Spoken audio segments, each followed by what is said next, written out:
opportunity we cannot miss. One week offers every possibility for dialogue and mediation, every opportunity for forging solutions.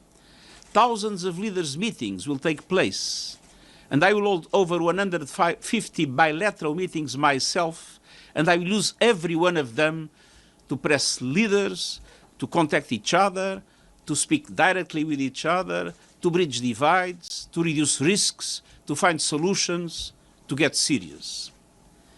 People are demanding answers and action, actions that match the gravity of the challenges our world faces, actions that meet the expectations of all those on the outside looking in. Let this be a week of solutions for peace in Gaza, Ukraine, Sudan and beyond, and for a pathway for a just, lasting peace in the Middle East based on a two-state solution. For climate, with countries stepping up with ambitious new national climate action plans that keep 1.5 degree limit alive. For responsible innovation, as we launch the global dialogue on AI governance to put humanity at the center of technological change with every country at the table. For women and girls, with concrete plans for equality, as we mark the 30th anniversary of the landmark Beijing Conference. For financing development, at the first of its kind biennial summit, bringing together leaders of international financial institutions and heads of state, and focused on implementing commitments on financing the Sustainable Development Goals. For a stronger, United Nations, by backing our UN80 initiative to equip the UN for a world that no longer looks like 1945 or even last year. The list is long because the needs are great. Our times demand more than posturing and promises. They demand that leaders make progress and follow through. To honor the Charter, pursue peace, advance sustainable development, ensure human rights, and confront global challenges together. The United Nations is the place. Next week is the time, and leaders must get serious and deliver. Thank you, and I am at your disposal for any question that eventually you might want to ask. Let's try with Valeria. Thank you, Steph. Thank you, Secretary General, on behalf of UNGA for this press conference. My question is on Gaza. A UN Commission of Inquiry concluded that Israel has committed genocide in Gaza, and the top Israeli official, including Prime Minister Netanyahu, incited these acts. What's your reaction on that? And are you planning to meet with Prime Minister Netanyahu next week or any other senior Israeli officials? And if I may, can, in your opinion, the U.S. role in mediating with Israel and Qatar helping going back to the negotiating table? Thank you so much. There are many questions at the same time. Well, as I've said time and time again in these and different similar circumstances, it is not in the attributions of the Secretary General to do the legal determination of genocide. That belongs to the adequate judicial entities, namely the International Court of Justice. And let us be aware that at the present moment, the International Court of Justice is dealing with a case whose name is Application of the Convention on the Prevention and Punishment of the Crime of Genocide in the Gaza Strip. Now, the fact that I have not the competence to do the determination of the legal determination of genocide doesn't mean that I do not consider that what's happening in Gaza after the horrific attacks by Hamas in October 2 years ago, what happens in Gaza today is horrendous. We are seeing massive destruction of neighborhoods, now the systematic destruction of Gaza City. We are seeing massive killing of civilians in a way that I do not remember in any conflict since I am Secretary General. And we are seeing dramatic obstacles to the distribution of humanitarian aid. At a certain moment, it completely stopped, with the consequences that the Palestinian people is suffering an horrendous situation with famine, with no access to any kind of health support, and with continued displacement and the imminent risk of losing their lives at any moment. So this is something we cannot forget. Independently of the names that are given, the truth is that this is something that it is morally, politically, and legally intolerable. Now, the second question was about Qatar and the United States. I believe the objective of the meeting is to strengthen the bilateral agreement on defense. Qatar has already announced that Qatar was ready to start again the mediation. And that mediation is absolutely vital when we see the new phase of destruction of Gaza City, to have a ceasefire, an immediate ceasefire, with the immediate and unconditional release of hostages, and with effective humanitarian aid being distributed. So let's hope that this meeting with the US will help the US put pressure on Israel for seriously accepting a negotiation. Will you meet Prime Minister Netanyahu next week? I will be delighted to receive Prime Minister Netanyahu if he asks for that, as I will do with any other member, head of state. And of course, according to the rules, I will inform, if that is the case, the International Criminal Court.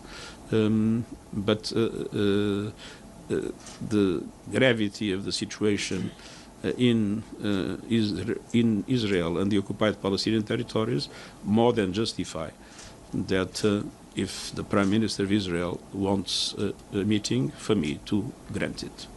Edie, and if I could ask you all kindly to limit yourselves to one question, given the number of questions that we want to get through.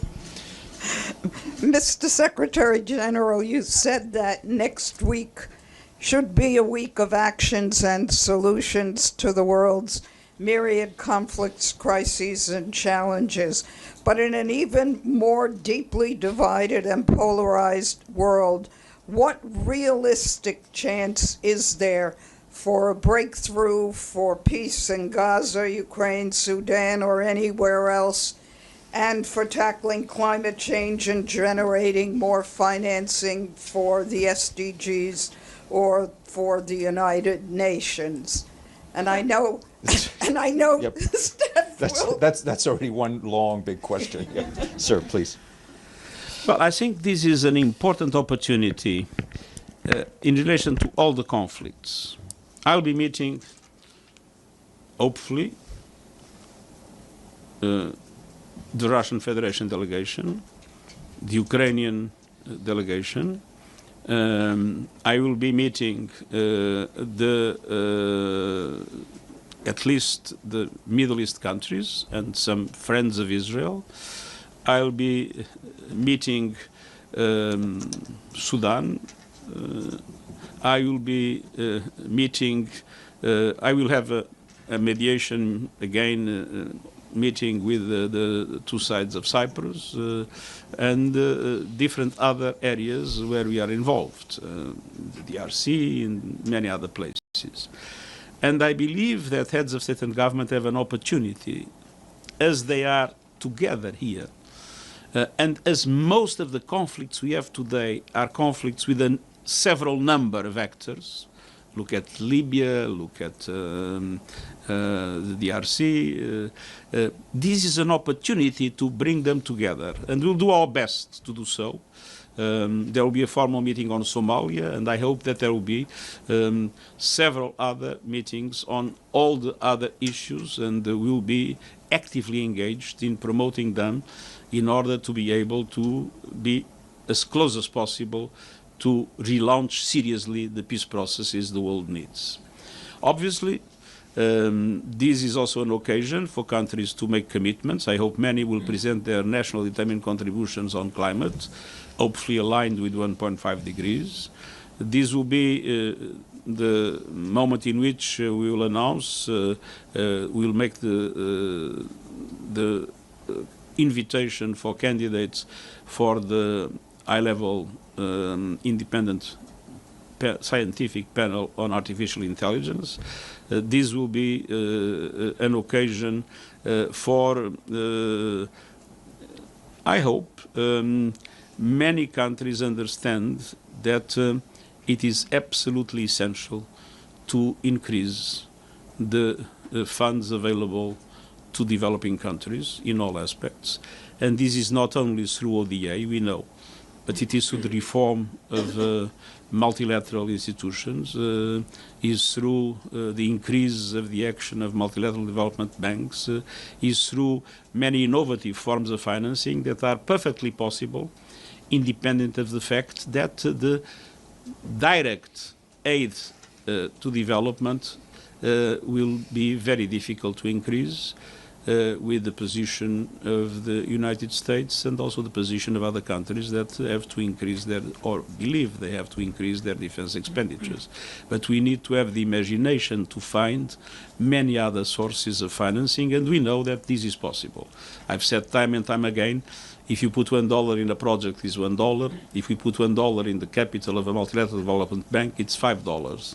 So there are ways to multiply resources that are scarce, and this will be in the center of our discussion of the in relation to the to development. The first time that we will be gathering not only heads of state but international financial institutions, G20 members, to seriously look how can we overcome the present obstacles and be able to relaunch the Sustainable Development Goals. So there are really problems, there are really limitations, but there are ways to overcome them, and that is why this discussion is so important. Sherwin and Michelle. Secretary General, Sherwin Briceby, South African Broadcasting. Good to see you, sir. I want to return to the question of genocide in Gaza. Navi Pillay, the chair of the Commission of Inquiry, said the following today: "It's our hope that this report will be read by the upper ups, including the Secretary General at the UN, and we hope that the fact should influence the high-level leaders at the UN to also call it what it is, a genocide." Quote, "There is no need to wait for the ICJ to declare it a genocide. Human Rights Watch has declared it a genocide. Amnesty International has declared it a genocide. A world-leading association on genocide scholars has called it a genocide. South Africa has called it a genocide. Many countries have. Is the United Nations not now out of step from the prevailing and growing consensus that this is a genocide in Gaza?" The United Nations has several bodies, and the role of the Secretary General is to be aligned with the bodies of the United Nations. So obviously, if that is decided by the Security Council or by the General Assembly, the Secretary General will be abiding by those resolutions. But until now, those resolutions were not made. Michelle, then Benno. Thank you, Secretary General. Michelle Nichols from Reuters. Thank you for the briefing. You also hope to meet with President Trump next week for the first time since he returned to office in January. What do you hope to achieve during that meeting? Well, I would be delighted to meet President Trump, and the U.S. is a central player in world affairs. There are many public positions that both of us have, but I do believe that there are areas where our efforts can be put together. I'll give an example. We talk about peace mediation. The UN has very strong efforts in peace mediation in different parts of the world, where we have people that knows all the interlocutors, people that has a wide experience of the economic, social, and other root causes and the human rights problems of the countries, that have a relationship of trust and confidence with some of the key actors. But we have no carrots and no sticks. And as we have no carrots and no sticks in a world in which we have the geopolitical divides that we have, it's extremely difficult to make the protagonists of the present conflicts understand the need to come to peace. Now, the United States has carrots and sticks. So in some situations, if you are able to combine the two, I think we can have a very effective way to make sure that some peace process at least can lead to a successful result. Any particular situations that you would like to mention? I mean, there are many situations around the world that are known, and in all of them, I think we should be open to find ways to join efforts. Benno, then Visan. Peace is a major objective, I believe, of both sides. Secretary General Benno Schwinghammer with the German press agency. My question is about Ukraine. As you know, President Trump and President Putin met recently in Alaska. After this, do you see any realistic path to peace in Ukraine right now? And connected to this, President Trump is openly campaigning for the Nobel Peace Prize. In your view, has he done enough to deserve it so far? Well, that is a question to ask to some people in Norway that deal with this issue. I am not optimistic about a short-term progress in the peace process in the Ukraine. Our position is very clear. We need an immediate ceasefire, but a ceasefire that leads to a solution based on the UN Charter, international law, and the resolutions of the General Assembly. The positions of both sides are now largely incompatible. And after the Russian invasion of the Ukraine, we have seen that the Russian Federation has resisted strongly to the idea of a ceasefire, and saying that a global agreement is necessary, and we all know how difficult it is to achieve. So I am afraid we might witness this war to go on, at least for some time, and to go on now with a violence that is particularly dramatic because it's having a huge impact on civilians, which is absolutely regrettable. What exactly does not make you optimistic? Sorry? What makes you pessimistic? What exactly is it? I'm not optimistic at the short term because I see the positions of the two sides very different. Very different. I believe that Ukraine has a legitimate interest to preserve its territorial integrity, and it's clear that Russia is determined to do something that would mean the occupation of large parts of the Ukraine. Bisan, then Javier. Thank you very much, Mr. Secretary General. This is Bisan Abuquaik with Al Jazeera Arabic. More and more criticism is targeted towards the UN and the international community for the failure of protection of civilians in Gaza as this war approaches 2 years. Today, we have seen the military operation start in Gaza City. Is it time for the international community, for the UN, for member states to push for a force to protect civilians in Gaza? I do not think it will be possible to have a force at the present moment. It will be rejected by Israel, and I believe rejected by also the United States. We have not the instruments for an effective protection of civilians to the extent that 400 of our staff has been killed. So I would like to have an immediate ceasefire, and having an immediate ceasefire, to have an international force able to protect civilians. This would be an objective that I would strongly cherish. But at the present moment, it looks like Israel is determined to go up to the end and not open to a serious negotiation for a ceasefire. with the dramatic consequence from the Israeli point of view that it is also not allowing for the release of hostages that we have always said should be immediate and unconditional. So let's be clear, with the attack that took place in Qatar, it doesn't look that Israel is interested in a serious negotiation for a ceasefire and release of hostages.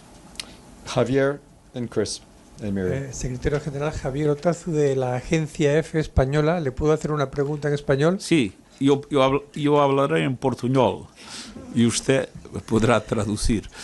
Una pregunta sobre Venezuela. Estados Unidos ha atacado ya 3 veces a barcos de Venezuela que supuestamente transportaban droga y ha matado a 14 personas. ¿Qué piensa de la legalidad de estas acciones? ¿Tiene derecho Estados Unidos a llevarlas a cabo? Nosotros no tenemos aún una información completa sobre exactamente lo que pasó, pero para nosotros es evidente que es absolutamente esencial respetar la ley, el derecho internacional en esta materia. Secretary General. Sorry, Chris, go ahead. Thank you for this briefing. Chris Reyes with Canadian Broadcasting. My question is also... Sorry, where are you? Oh, She's yes. right. Chris Reyes with Canadian Broadcasting. Secretary General, my question is also on this new UN report that finds Israel is committing genocide in Gaza. What is your direct response to Israel's rejection of the findings of the report? And if nothing comes out of the report, what does this say about the UN's relevance? Well, the report is a report of an independent inquiry committee. And I think that Israel should take into account, and everybody should take the report into account. And obviously, these are serious questions. As I said, for us, it's not for us to determine the legal, to do the legal determination of, but the report is a serious report that I believe should be carefully read, and namely by the Israeli authorities. Miriam, if you could wave so we can see you. Miriam Ramadi with Volunteer Media, Afghanistan International. My question is about Afghan women and girls who remain erased from public life under the Taliban. Beyond statements of concern, what concrete steps... You refer to what situation? Afghanistan. Afghanistan. As you know, Afghan women and girls remain erased from public life under the Taliban. What concrete steps will the UN take to hold the Taliban accountable for systemic gender apartheid? And also, if you have any comments about this snapback mechanism at the Security Council. Thank you. Well, what's happening in Afghanistan is absolutely intolerable. And it's not only intolerable, it's also stupid. Because not to allow women and girls to participate in humanitarian aid is terribly detrimental to the whole population of Afghanistan. We are doing everything we can directly and mobilizing the international community to make the Taliban understand that it is in the vital interest of Afghanistan that women and girls are allowed to do humanitarian work, and that humanitarian aid reaches effectively women and girls in the country. The present situation is intolerable. Is it only in humanitarian work and just about girls' education, women being removed? These are other aspects in which we have always been clearly in favor of gender equality, has always been our motto. Of course, we understand that there is a long way to go. But now we had a, I would say, more serious situation with the deprivation of humanitarian aid to women and girls in several situations, and not allowing women and girls to provide humanitarian aid. And this is something that is, in my opinion, totally unacceptable.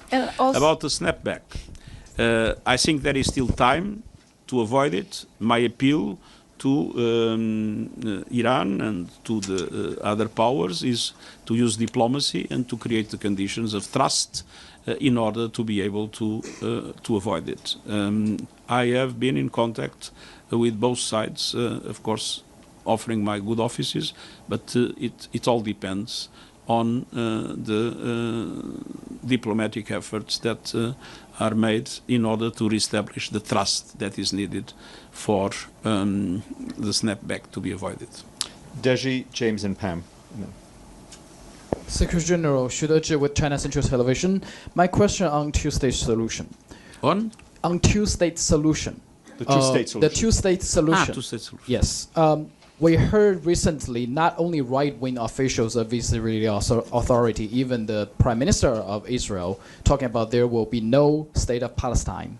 With Israel continuing its military operation and illegal settlements in West Bank as well as in Gaza, if there is no territory, where is the two-state solution? And how should the international community and the UN to preserve the two-state solution? Thank you. I think we absolutely must do everything and mobilize as much as we can the international community to make sure that the two-state solution prevails. And the question is simple: what is the alternative? It's a one state in which one people is deprived of basic rights, one state in which one people is moved out of their land. Is this possible in the 21st century? Is this acceptable in the 21st century? I think that Israel must understand that the one-state solution with the subjugation of the Palestinian people without rights is absolutely intolerable. And so the two-state solution remains the only viable alternative to preserve peace.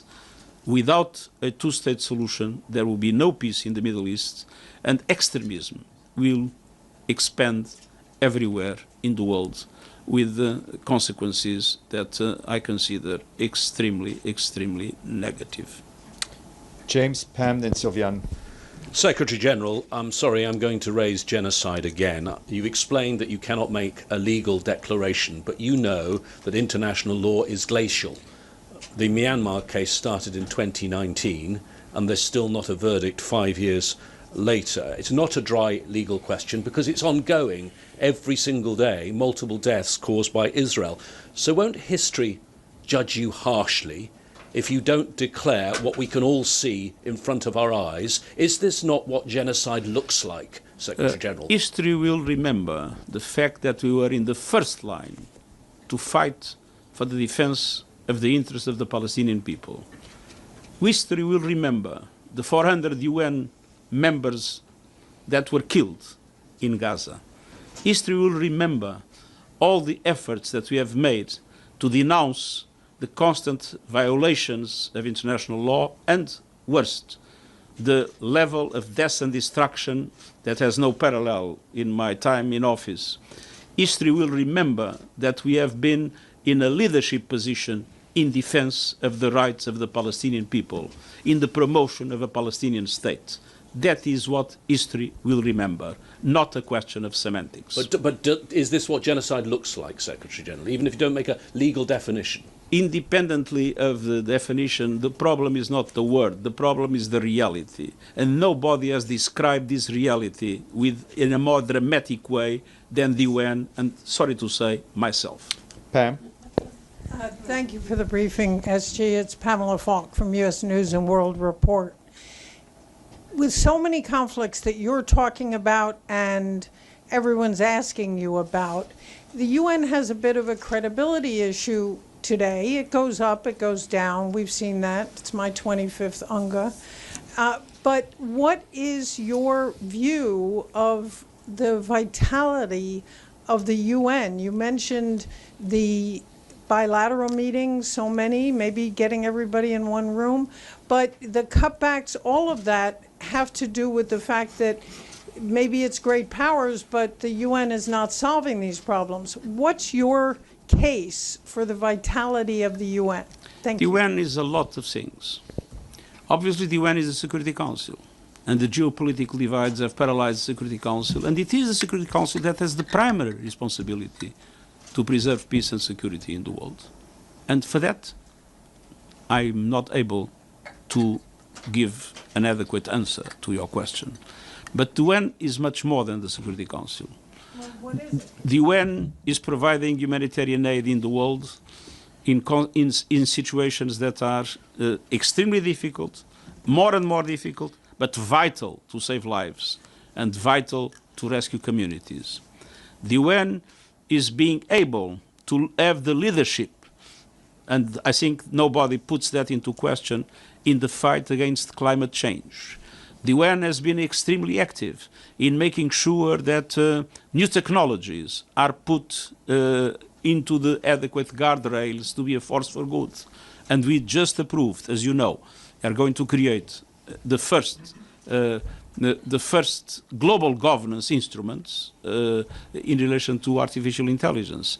The UN is extremely active, country by country, in supporting countries in their own development process. And if you ask heads of state about UN country teams, they will tell you that UN country teams are providing an excellent support to their activities. So the UN is many things. There is one thing I cannot solve: the capacity of the Security Council in a world that is so dramatically divided among the big powers to have the necessary instruments for ending impunity and for those that are complicating the different conflicts that we have and that are more and more internationalized, for those to understand that there is a risk if they go on. That paralysis of the Security Council is a source of impunity that undermines our work. But that needs to be clarified as what it is. It is not the UN, it's the member states that, divided, do not allow the UN to work properly. Sylviane, then Abdelhamid, then Joe. Monsieur le secrétaire général, je suis Sylviane Zehil, c'est là. Je suis Sylviane Zehil d'Orient le Jour, en français, Beyrouth. Mets le micro un peu plus près, merci. Voilà. Monsieur le secrétaire général, le Conseil de sécurité a décidé que l'armée libanaise remplacera la FINUL en 2027. Comment l'ONU peut-elle prétendre que l'armée libanaise exercera pleinement sa souveraineté dans le sud alors que le Hezbollah y conserve ses armes, ses structures et son contrôle territorial? Une fois que la FINUL va partir, qui va documenter et arbitrer les violations israéliennes du Blue Line, de la ligne bleue, après 2026? L'armée libanaise seule et sans couverture internationale? Est-ce qu'il y a un risque d'escalade qui nous attend, qui attend le Liban? Merci, monsieur. Dans le moment le plus difficile du conflit, j'étais là, en visitant la FINUL à la frontière. Et je suis vraiment orgueilleux du travail que la FINUL, en tant que force onusienne, a fait et continue à faire au Liban. Je crois que c'est évident que nous assistons aujourd'hui à une logique qui est très claire. Israël fait une violation systématique de l'accord en maintenant des positions à l'intérieur du Liban et en faisant des attaques ici et là. Et l'Hezbollah profite de ça pour justifier son existence comme force armée. Et Israël profite de l'existence du Liban comme force armée, de l'Hezbollah comme force armée, pour maintenir ces violations du cessez-le-feu. C'est pour ça que je considère que c'est absolument essentiel d'appuyer le gouvernement libanais, qui a un programme qui vise le monopole de la force dans les mains de l'armée libanaise, et que c'est essentiel qu'Israël respecte le cessez-le-feu et abandonne les positions à l'intérieur du Liban. Abdelhamid, then Joe. Thank you, sir. My name is Abdelhamid Sayam from the Arabic daily Al-Quds Al-Arabi. Sir, former Secretary General Kofi Annan said the scars of the genocide in Rwanda will haunt me all my life. Now it's your second term, sir. You have 1 year and few months left. And the world is burning. The UN, which you had on top of it, failed the people of Palestine and Gaza, Ukraine, Sudan, Yemen, Myanmar, Haiti, and look, around what's going on. You validated Article 99 to the Security Council, but nothing worked. Did you consider throwing the bomb in the arms of the laps of the Security Council member and declare resignation? And resign as a protest for the failure of the Security Council? I think my resignation would be very much welcome by all those that are misbehaving, and so I will not give them that pressure. But I can clearly express my deep frustration with the fact that these problems that you raise are not properly solved, and that the international community has not the capacity to come together to solve them. But what after you validated Article 99, what do you have other means to influence the Security Council? I always said that Article 99 has essentially a symbolic value, and that is why I used it in the worst.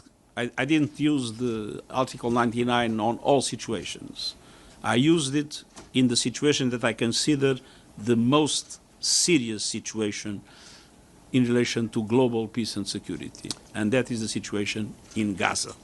And that is why I invoked Article 99 in Gaza. Not that I was convinced that with Article 99 we would solve the problem, but it was a symbolic gesture to show how dramatically I feel the horrendous things that is happening in Gaza. Joe? Joseph Klein, Canada Free Press. I want to turn to what I hope will be a more pleasant subject for you, the UN 80 initiative.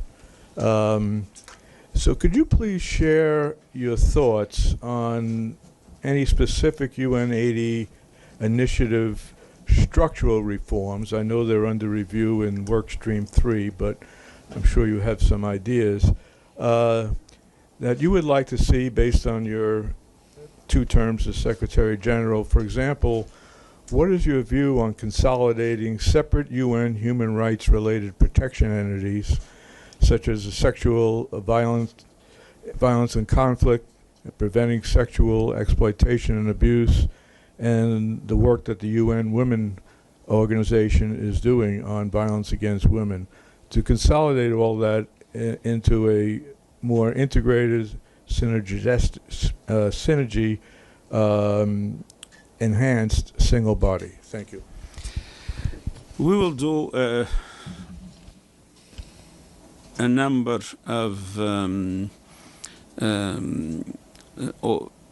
mergers and operations of that sort, and we will limit the number of envoys. We will not be able to touch immediately mandates that come from strictly decision of the Security Council, which of course means that probably those mandates will not be changed, but a number of others will be changed, and we will have a reduction of the number of entities within the UN. I'm not going to enter into details because I will be presenting the report, the progress report, Thursday or Friday, and I will not anticipate the measures that will be proposed. But we will see a number of significant mergers. Ruda, Media Network. Secretary General, thank you so much for coming here today. I'm Namo Abdullah with Rudao Media Network from Kurdistan. You are expected to meet Syria's President Ahmad al-Shara, I believe. Would you raise the demand of Syria's religious and ethnic minorities, like the Druze and the Kurds, who are calling for decentralized governance in Syria? They say they want to be in charge of their own affairs within a united Syria. Thank you. Of course I'll raise these issues. And for me it is absolutely essential to preserve the unity of Syria, of course, and the territorial integrity of Syria. But it is also absolutely essential that all communities feel that their identity is respected, and at the same time that they have full rights of participation in the country as a whole. So these will be serious, certainly in the center of our discussions. Georgia, then Marta. Thank you, Secretary General. Georgia Garangiotti from Athens News Agency and Cyprus. My question is for Cyprus, on Cyprus issue.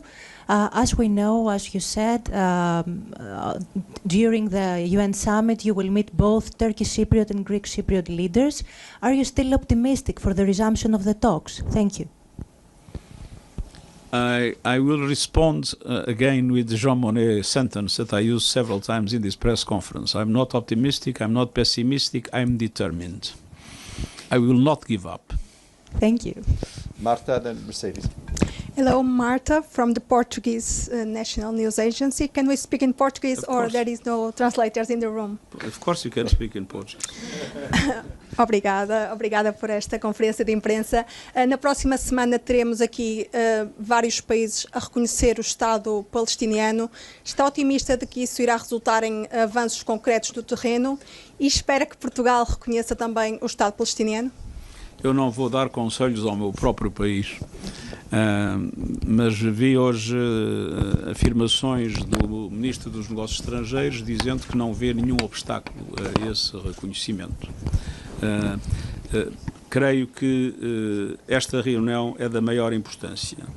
É da maior importância porque no momento em que se fala de possíveis anexações, nomeadamente da Cisjordânia, no momento em que assistimos à destruição sistemática em Gaza, é essencial reafirmar o direito do povo palestiniano à autodeterminação, é essencial reafirmar o seu direito a ter um Estado e que a solução dos dois Estados seja a base da paz e da segurança para os dois povos.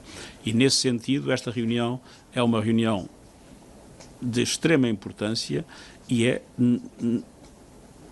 sabendo que o Estado palestiniano foi reconhecido pelas Nações Unidas e é observador nas Nações Unidas, é óbvio que é do interesse das Nações Unidas que o maior número possível de Estados reconheça o Estado palestiniano.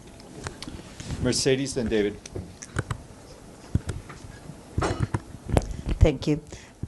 Secretary General Mercedes Gallego with the Spanish newspaper El Correo. You can speak in Spanish if you want. I would, but perhaps my colleagues would like to listen to the question too. It's again on the genocide question. The president of the independent committee also noticed that the legality of calling it a genocide belongs to the courts, but she said we have under the international law the obligation to prevent genocide. Are you prepared to at least support their recommendation to stop selling weapons to Israel, or what other way do you suggest that the UN and the international community has to prevent what is ongoing? I have no weapons to sell to Israel. I know the recommendation to. I think that, as I said, this is an independent committee. The independent committee made a report. I think that report must be seen with attention and with adequate engagement by every state. But obviously that doesn't mean that all states will follow the recommendations. But I think the report exists. I think that existence is something that should be taken into account by those that are formulating their policies. So you suggest that other countries should accept those recommendations? I've witnessed the position of the government of Spain.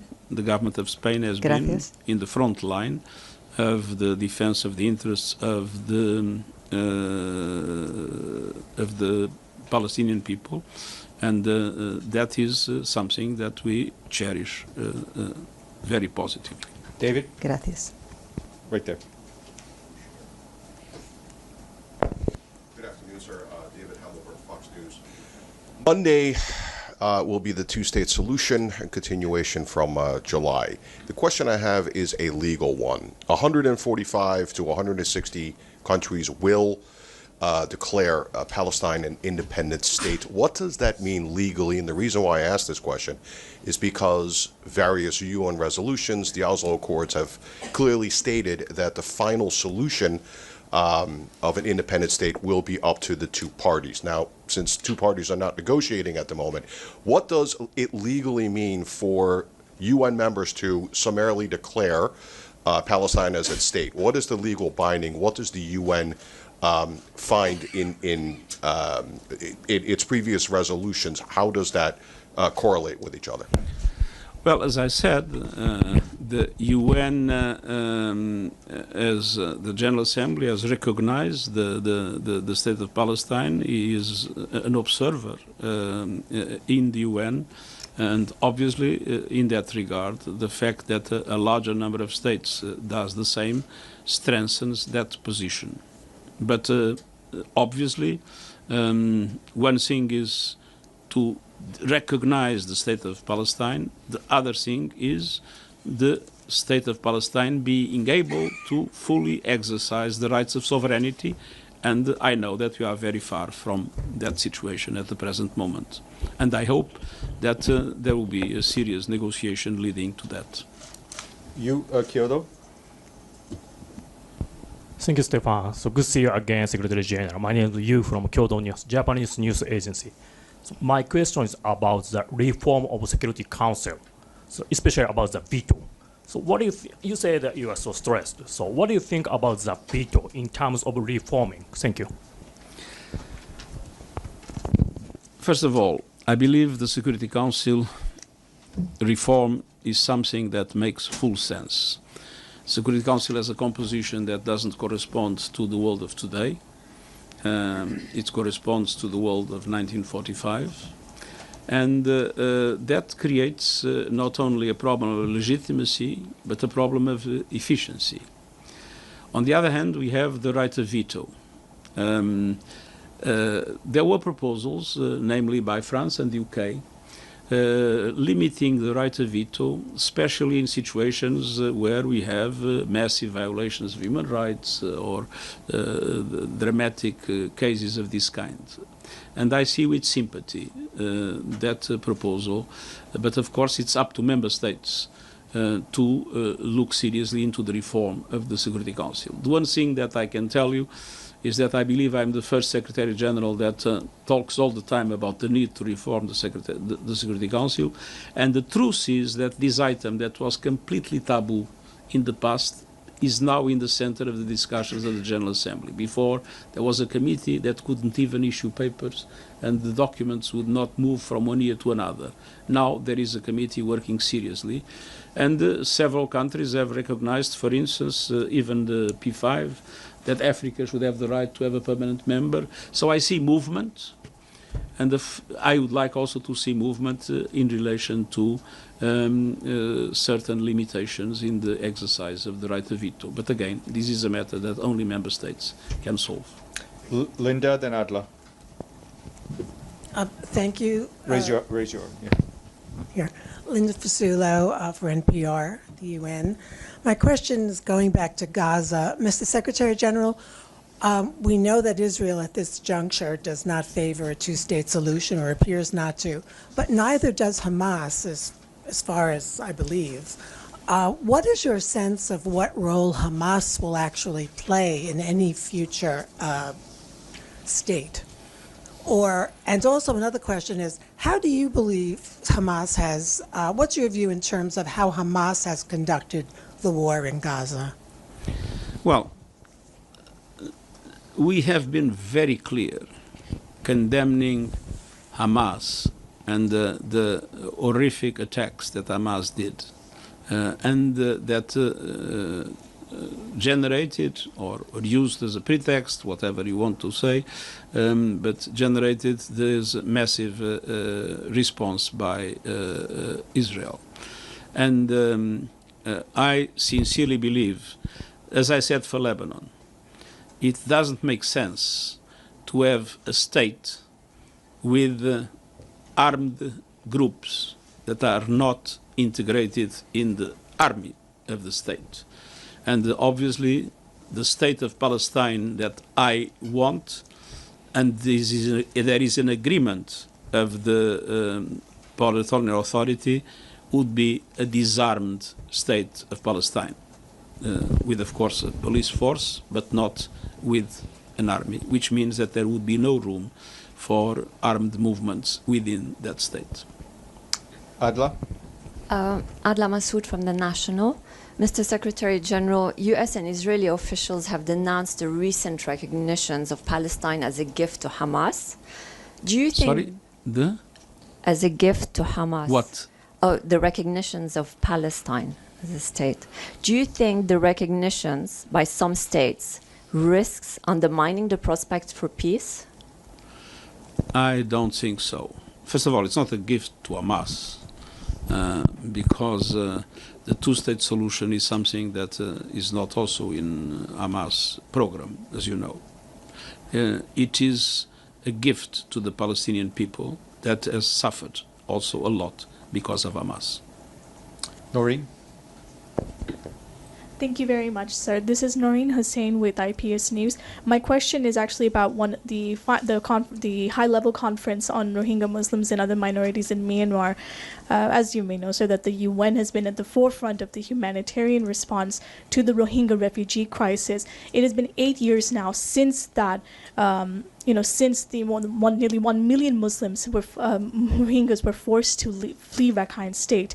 And as the conference, wishes to achieve a sustainable resolution to this situation, what I would like to ask you in your own words is, what do you foresee is the UN's role in working towards that resolution that goes beyond its humanitarian response?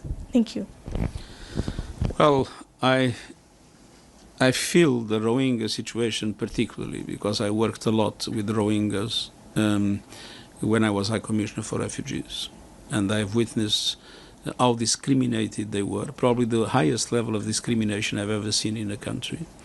And then how dramatically they were killed and their villages destroyed in the offensive of the armed forces that we had a few years ago and led to this massive movement to Bangladesh. It is absolutely essential that the solution of the many problems that Myanmar has, and there are other, as you know, that we have a solution based on a return to democracy, but not only a return to democracy, but the recognition that the Rohingyas belong to the state of Myanmar and that citizenship must be given to them, and they must have the same rights of all the other Myanmaris. Unfortunately, as you know, the position of the government has been not only abolishing democracy and engaging in different conflicts with different groups, but has until now denied the status of citizenship to the Rohingyas, what is absolutely intolerable. Last question, all the way in the back, Xinhua. Yes, go ahead.